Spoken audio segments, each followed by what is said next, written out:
hard to believe that we're already 6 months in the year. So we thought it'd be good to give a halfway update progress on where we are as it relates to all things public safety. As you know, public safety goes beyond just violence and guns. It also goes to lots of many other areas such as fire and 911. But today I'm here to talk about our progress, and I'm joined by our Police Chief, David Smith, Fire Chief, Steve Napolitano, our Corporation Counsel, Patrick Beath, and Deputy Commissioner of Recreation and Human Services, Sarah Fletcher, and Office of Violence Prevention Director, Zekwe Tukes.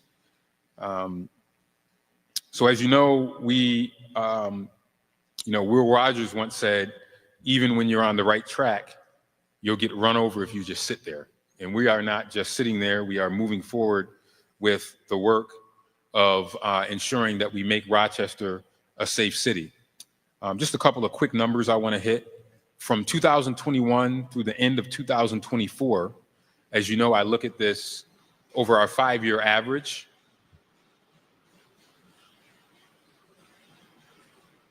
Just going to pause for a second while the sounds. Okay, there we go. From 2001 through 2024, shootings were down 53%, as you know, and shooting injuries fell 51%, and fatal shootings were down 49%. And now that we're halfway through my 4th year in office, this is now, wow, it's hard to believe, 3 years, 7 months, and 7 days. I'm happy to report that those numbers continue to go down. Obviously, as I always say, I'm gratified but not satisfied. The numbers are going in the right direction, but we still have a lot more work to do as it relates to overall, particularly shootings. You know, I've really zeroed in on shootings. But I am happy to see that shooting incidences as of June, as we look at the 5-year average, which is what I've been looking at, is this 5-year overall average. Shooting incidences were down 40%, shooting victims were down 41%, and fatal shootings were down 33%. So again, this is a pace that we want to continue to see, but we want to drive it down even further. I've been asked, how much further? 0. We should not have any shootings in our city. We have to dramatize to our community that any level of violence is never acceptable. And we still have work to do. And that area of those area demands require focus. The presence of illegal guns is something that we continue to work on. Almost everything you have heard as it relates to gun violence are related to illegal guns. So that is a major, major issue for us, and we want to make sure that we continue to focus on that. The other thing is retaliatory disputes. The chief can talk about this in a second, but when I look at and I pull in the numbers as it relates to the number of violent instances that we have that are done with guns, almost 90% of them, more than 90% of them, are disputes between individuals that know each other.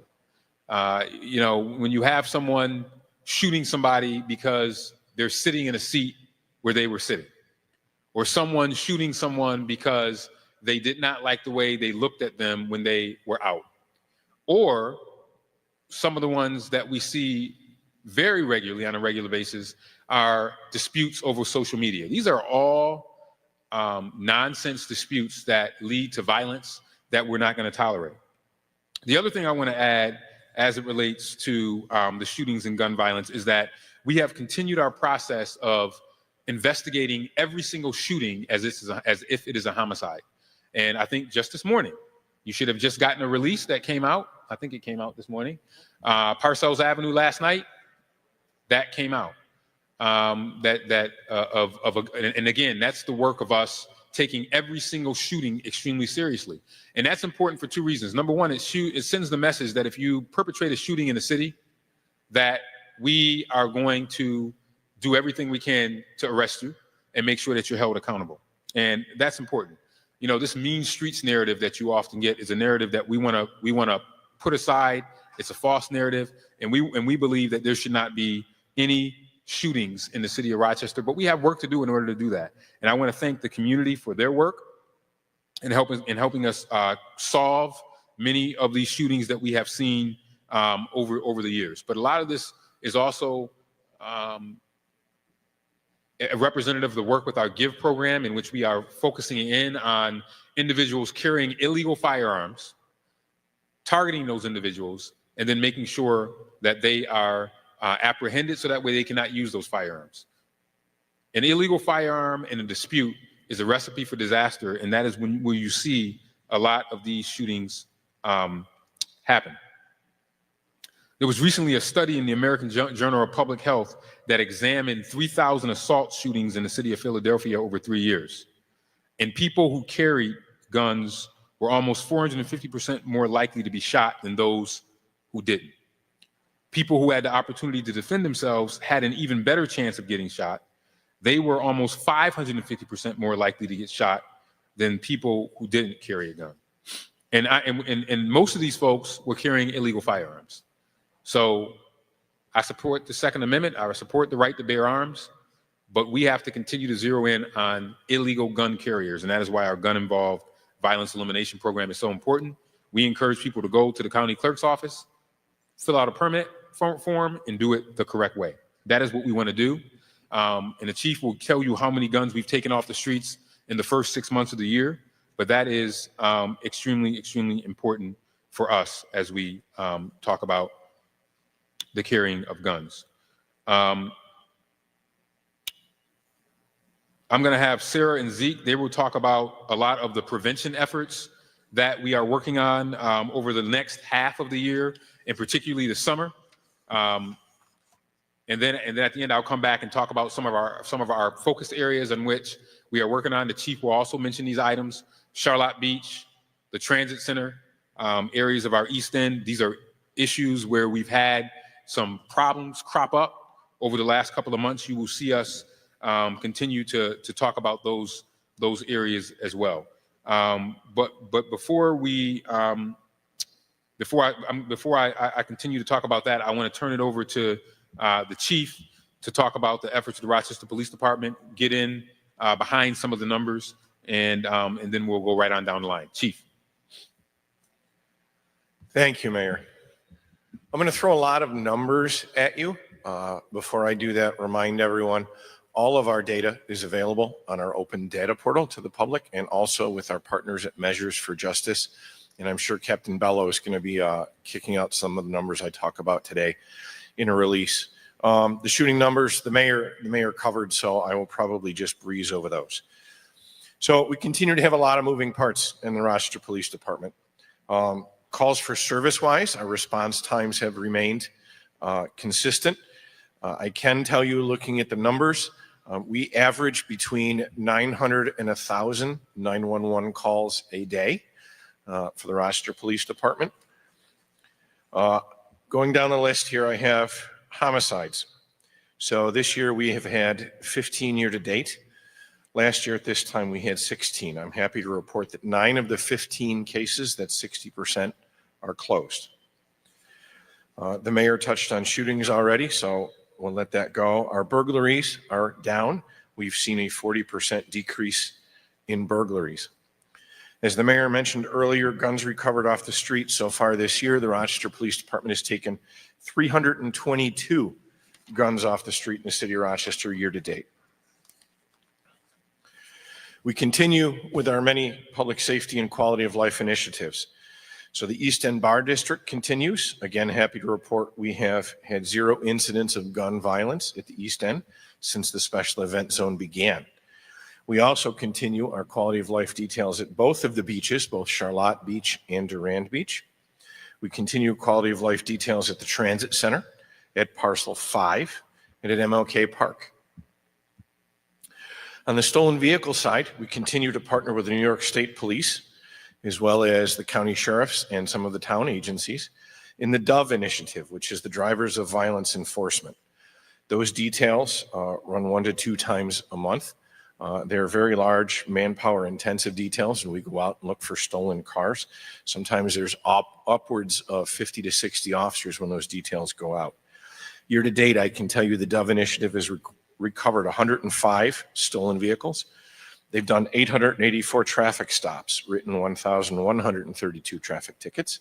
They've made 23 misdemeanor arrests, 45 felony arrests, 48 warrant arrests.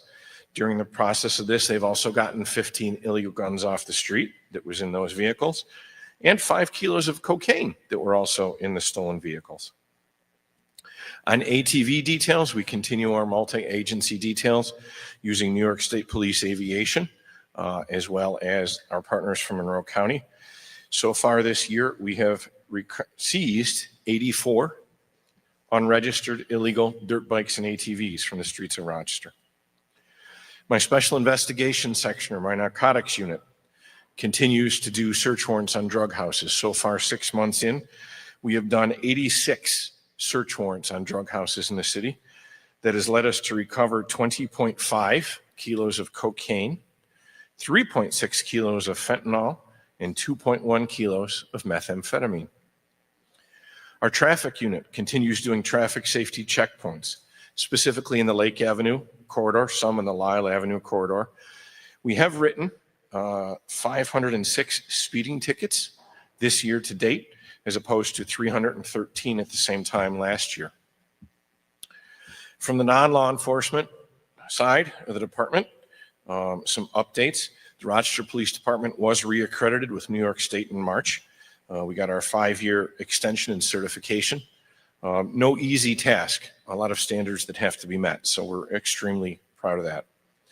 We have secured a partnership with the University of Rochester Medical Facility Group to expand our access to mental health support for our officer wellness unit.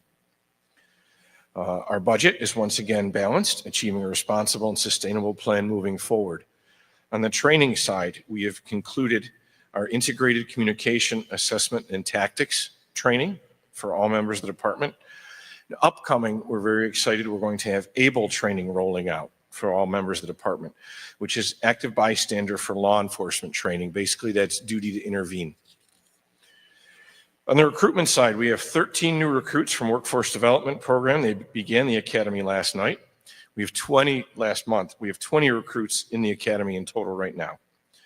In April, we were accepted into the U.S. Department of Defense Skill Bridge program, and we're proud to say we have our first applicant from that program, who's a U.S. Navy veteran. They were just approved last month, so hopefully that will also help us getting some former military folks into the department. We were recently recognized by the National League of Cities for a Cultural Diversity Award in our hiring practices. And our workforce development program that we were honored for currently has 74 candidates in the program, 70 of which are minorities. Raw numbers on the staffing side, we have 102 vacancies in the department. Again, that's out of authorized roughly 720. And then on the injury or disabled side, I have 50 members of the department that are out with various injuries and illnesses. So doing a lot more with less, but we're keeping up the pace. And that's all I have for you. Thank you. Thank you, Chief. As part of our Vision Zero program, you'll probably be hearing about that, an update in a couple of months. As you know, our goal is to reduce all traffic fatalities. The Chief mentioned Lake Avenue. Lake Avenue will continue to be a major focus of this administration as it relates to traffic fatalities, traffic injuries. That is still probably one of the most dangerous stretches of road in the state. Lots of speeding takes place down Lake Avenue. There have been various motorcycle deaths this year that have happened on Lake Avenue. So as we continue to sharpen our Vision Zero program, as well as our traffic education and enforcement and design, Lake Avenue will continue to be a major focus of the administration. I want to turn it over to Corporation Counsel Patrick Beath. As you know, we have continued to use our gun violence emergency, but also not just our gun violence emergency, but the tools that the legal department has to close down locations that have been hotbeds for violence. We have tried to do this in a very proactive way. We don't want to wait for something to happen. We want to try to anticipate to the best of our ability places that might become issues for us. And we've been able to do that not only by using our gun violence emergency, but also using just regular tools through the law department, i.e. going to state Supreme Court, going to court to deal with these issues. So I want to have Corporation Counsel Patrick Beath talk about those efforts. Mr. Corporation Counsel. Thank you, Mayor. The mayor is absolutely right. We have a number of tools in our tool belt to deal with locations that have illegal parties that get out of control and that turn into gun violence. And one approach that's been very successful is where we see places get out of control, either when they're letting out folks, they have fights. We get those people in, talk to the owners, talk to the folks who run the place, and make sure that they've got the right security, they know how to handle crowds, so that gun violence never does break out. Unfortunately, some places we still see violence. This year, we've issued 9 closure orders using the gun violence emergency. In the past month, some of those orders have been issued for 2260 Clifford Avenue, where we saw a shooting as a bar was letting out. Another one at 1730 North Goodman, again, shooting near a bar as it was letting out. And a shooting at 886 North Clinton. We don't want to close these places down. We want to have places where folks can go, have a good time, have a drink, and feel safe. But where things get out of control, we can't take the risk, and we continue to use the emergency gun violence order to shut places down where that needs to happen. Thank you. Thanks. Thank you. So we will continue to use that order to close those places that are not engaged in good behavior. We cannot tolerate it in the city.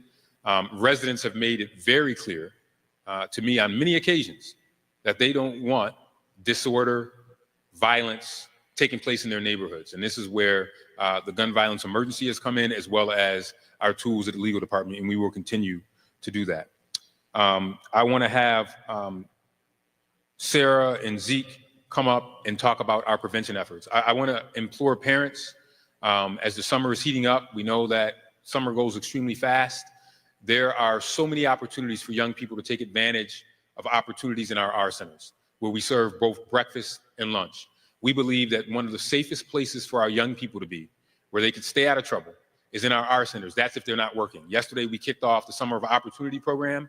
Next week, we'll kick off the My Brother's Keeper program. And these are all engaged programs that engage young people to make sure that they have a safe, productive environment where they can thrive. And a safe, productive environment where young people can thrive is an environment where they're not getting involved in violence, where they're not getting involved in negative behavior, because they're involved in being connected to caring adults and peers that are going to help them to advance their careers because they're learning skills, or guess what? They're having just good old-fashioned fun. And that is what we want a lot of our young people to be engaged in this summer. So with that, I'm going to call Deputy Commissioner Sarah Fletcher up to highlight some of the activities that are taking place this summer and into the fall as it relates to the Department of Recreation and Human Services. Deputy Commissioner. Thank you, Mayor. As the mayor said, this is going to be a really busy and fun summer for DRYs. So for the first time in several years, all 5 pools are open. This includes the Jackson R Center, the Adams Street R Center, Avenue D Rec Center, Lightfoot Center, Genesee Valley Park, and of course, the Durand Eastman Beach. You can check out the city's website for pool hours. The spray parks are open every day from 10 a.m. to 8 p.m. until September 1st. So ways to cool down in a safe environment. All 9 of our R centers have summer play days from 8:30 to 5:30. As the mayor said, breakfast and lunch is served. There's tons of different activities that are happening in those R centers. Nature walks, sports leagues, swimming, crafts, gardening, outdoor game, field trips, and more. And again, we really stress that we have safe, caring adults that really help youth for the summer. A reminder that our Ryan R Center is closed for repairs for the summer. We have 3 summer camp locations at Humboldt R Center, Lake Riley Lodge, and the Genesee Valley Field House. Again, 8:30 to 5:30, Monday through Friday, and full of really fun activities for the summer, including field trips. Our popular R Night Out series is kicking off on Thursday, family-filled activities. They're all from 7:30 p.m. to 10:30 p.m. To give youth and families opportunities to do things late at night. So this Thursday, there's going to be a family movie night at the Douglas R Center. July 17th, there's going to be a skate and swim event at the Jackson R Center. On July 31st, there's going to be a slip and slide at the Rochester Sports Complex. And then August 7th, there's going to be a silent disco at the Rochester Sports Complex. They're free, they're activities. We got feedback from youth about what they would want to do during this time, so please send folks over there. We also have free sports clinics happening this summer at the Rochester Community Sports Complex. Soccer, basketball, lacrosse, many more. They're 9:30 to 3 p.m. Monday through Friday. As the mayor mentioned, we have the youth leadership programs and the Summer of Opportunity programs through the ROC MBK program. We focus on youth leadership and development and getting youth ready to work. Again, when youth are busy, they're safe, they're staying out of trouble. And then we also have our 3 more Rock the Block employment fairs for adults. If you're looking for a job, please come out. All fairs are from 11 a.m. to 2 p.m. July 16th at the Rochester Public Market, August 20th at the Salvation Army, 100 West Ave, and September 24th at Parcel 5. If you go to cityofrochester.gov/r-central, you can find all of the amazing programs that we have this summer. And also the city's website has a lot of events that are happening at the International Plaza and the Rochester Public Market, lots of music, garage sales, and fun for the whole family at both locations. So, thank you. Thank you. Thank you. So please make sure that you are visiting that looking at that R guide. You got that R guide there? Yeah. So this, again, I can't stress this enough. This is a great resource for community members to take advantage of. There is no reason why any kid or adult should be bored, and you can take a look and flip through this R guide. This is all about our preventative efforts. As you heard about our intervention, you heard about our suppression, but this is all about prevention. If people are engaged in meaningful, positive activities, they will stay out of trouble, and we believe that is extremely, extremely important. Now I want to have Director Tukes come up and say a few words about the efforts of the Office of Violence Prevention, which is, just as it says in its name, all about prevention. Director. Thank you, Mayor. As we move into the heat of the summer, the Office of Violence Prevention remains committed to being present, proactive, and aligned with the Mayor Evans' philosophy of intervention, suppression, and prevention. In OVP, we're not just talking about doing things, we're actually talking solutions. We're putting boots on the ground, instrumentalizing our community partners, creating real answers in real time. This summer, our message is clear. We will continue to do what we do best, and that's show up and that's be vigilant for our community. Today, I'm going to talk a little bit about how OVP will continue to do that for the rest of the summer. So the first thing I want to talk about is our presence in our RCSD summer schools. This summer, we are present at all of the RCSD summer school sites, and we have staff there that's ready to support youth and families as they try to navigate through this difficult time of summer school, as we know how that can sometimes be difficult. This year, we will continue our peace barbecues. This year's theme will be Feed the Block, Clean the Block. So we will not just grill and give out food, but we will also clean the block. So that's a partnership that we will be doing this year as well. That effort will take place in August, every Wednesday and Thursday, starting August 6th and 7th. And our kickoff will be the Grand Avenue Park area. OVP will also host our second annual Back to School event. We're very excited about this event. This is a community event where people from the community can come out, get school supplies for free, get food, haircuts, all those essential things that we know that are needed for going back to school. And we know sometimes that can be very difficult on some of our families. So we want to do our part in alleviating that and make it a little bit easier to get the school year started. The Office of Violence Prevention is also relaunching our Choose Wisdom campaign, which was established by the late, great Victor Saunders. This campaign focuses on empowering youth and families to make thoughtful, safe decisions through positive community engagement. We have several events planned throughout the city: ice cream socials, kickball, events for youth, training opportunities for the entire community, and other events that are just centered around community awareness and bringing awareness to our Choose Wisdom campaign. All of this information and details is posted on the city's website, and they will also be on the OVP website as well and other community partner channels. Thank you. Thank you, Zeke, for all the work that you all are doing. I mean, the Pathways to Peace, staffing up, and that is so very important, particularly as we look at trying to stop these retaliatory disputes. Mediation is a very, very important role that they are playing and will continue to play as we go throughout the rest of the year.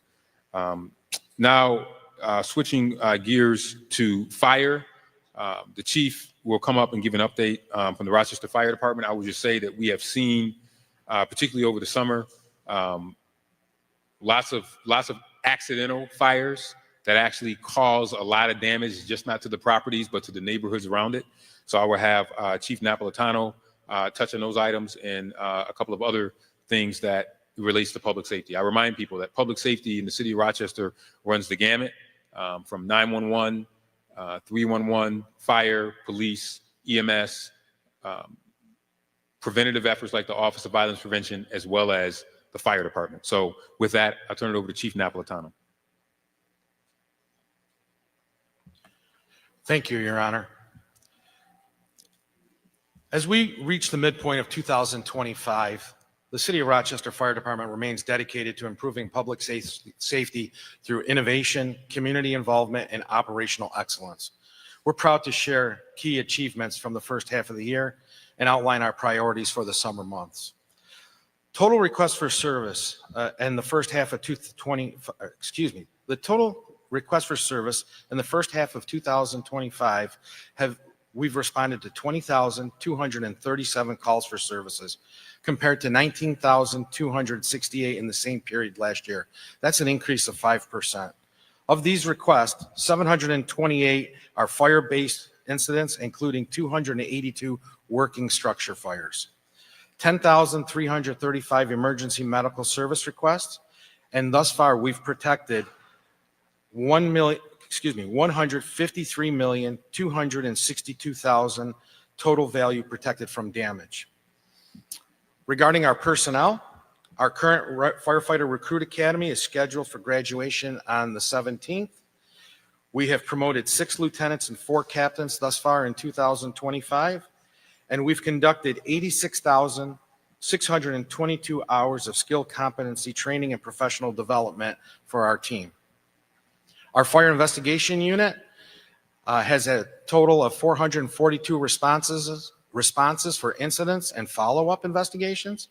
Of that, 103 intentional fires with 49 arrests or appearance tickets have been issued. We've had 133 accidental fires, 33 fires with undetermined cause of ignition at this time, and 35 fires related with youth incidents, with 28 juvenile interventions taking place. And unfortunately, we had 4 fire fatalities thus far. Our line division has installed 620 early detection notification systems, including smoke and carbon monoxide detectors. And we've conducted 1,593 building safety inspections. Upgrades, we've placed a new Engine 19 and Truck 3 into recent service. In our community risk reduction division, we've conducted 65 fire prevention education events with over 1,600 touch points and interactions with adults and youth throughout the city. We've instructed multiple stop the bleed and hands-only CPR training for various community organizations. And we held a distracted driver lane demo at Padilla High School in May, and this was in collaboration with Rochester Police Department, AMR, 911 dispatch, aimed at raising awareness among young drivers and the serious consequences of distracted driving and encouraging better choices for our youth, especially during prom season. We graduated 2 community emergency response team classes, Class 38 in January of 2025, as well as Class 39 was in May of 2025. The Class 39 was unique in the fact that it was in partnership with the National Technical Institute for the Deaf and included individuals who are deaf or hard of hearing. This effort was aimed at closing the gaps in safety, education, and emergency preparedness with the hard of hearing community. Our recruitment efforts continue. We've attended 53 recruitment events between January and June of this year. We conducted 27 Rochester Fire Department exam readiness study sessions with a total of 350 candidates in attendance. We are currently preparing for the physical agility test for these candidates, which will begin in August. And we had a total of 1,140 candidates sign up to take the entry-level firefighter exam held on June 28th. Our summer areas of focus, we're going to continue to focus on heat safety and EMS readiness. With the rising temperature, our teams are prioritizing heat-related incident preparedness, including community education and increased medical readiness. Some summer safety tips that I do want to express is grill usage, especially this time of the year where we all want to barbecue, have outside events. Grills and open flames should not be operated on balconies or porches and within 10 feet of a combustible construction of materials. So please, at least 10 feet away from your house, your garage, and never on a balcony or on a deck. Do not leave grills unattended and ensure that grills are stationed away from designated play areas. There's oftentimes children want to get closer and see what's cooking, and it results in unfortunate burns. Closely supervise kids and pets at all times. Recreational fires. Please, if you're going to have a recreational fire, make sure it's in a fireproof container, and it must be a minimum of 15 feet away, again, from a structure or combustible material. Outdoor recreational fires, not in approved containers, should be no more than 3 feet in diameter, 2 feet in height, and must be at least 25 feet away, again, from any structure or combustible materials. And as always, please have an extinguishing agent like water, fire extinguisher available that can be used to extinguish. Our community events and public engagement, look for Rochester Fire Department members to be at block parties, festivals, and other neighborhood events. We're expanding our community presence and outreach throughout the summer. Youth development, our summer public safety internship program began on July 7th. This summer mentorship and fire service exploration program aims at engaging youth, especially those from underserved and underrepresented neighborhood and communities, and encourage future careers in public safety. We currently have 20 adults participating in this valuable program. And then lastly, we remain committed to transparency, collaboration, and continuous improvement. Our department's working every day to protect and serve people of Rochester with professionalism, compassion, and innovation. We thank the mayor and his entire administration for their continued support. Thank you. Thank you, Chief. Again, I just want to reiterate something that the chief said about fires. I love a good grill, but we have seen over the last couple of weeks grills that have caused fires. So it is critical that people exercise the safety tips that the chief just gave, because not only have these fires been dangerous for the homeowner or the person that lives in the home, but they're also dangerous for the other neighborhood because they can spread. So it is critical that you ensure that you maintain this grill safety to avoid any of the tragedies, fire tragedies that we have seen over the last couple of weeks, particularly related to grilling, barbecuing. Be very careful with that. We want to make sure that that happens. I want to thank the folks here for all their hard work, and the folks that aren't standing here who continue to make sure that we make all public safety a major priority. Like I said, the numbers move in the right direction, but I want to remind everyone behind every number, there still is a person. And we try to really make sure that we zero in on the person for each one of those numbers, for every shooting, for every fire, for every car accident, for every homicide. A person is affected by that, and that is not lost on any of us. But we believe that by working together, we can continue to drive these numbers down, but more importantly, we can continue to drive numbers up in terms of jobs, in terms of engagement, because those numbers are just as important as any number that we put out there. And I call those the opportunity numbers. When we give someone a job, we're giving them an opportunity.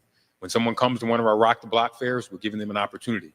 When a young person joins my Brothers Keepers program, we're giving them an opportunity. When they're playing a sport at one of our R centers, we're giving them an opportunity. And we want to increase those opportunity numbers as much as we can, because as we bring those opportunity numbers up, all those sad statistics that we sometimes give you will continue to go down. So I want to thank all of the team here for all of their work. And with that, I will take any on-topic questions that you might have related to public safety. I know we threw a lot at you, but it's been a very busy 6 months, which is hard to believe that we're halfway through the year and a lot going on. And it'll be even more coming up, and we'll give you another one of these updates probably in another month or two. Questions? Yeah. Good morning. Mm-hmm.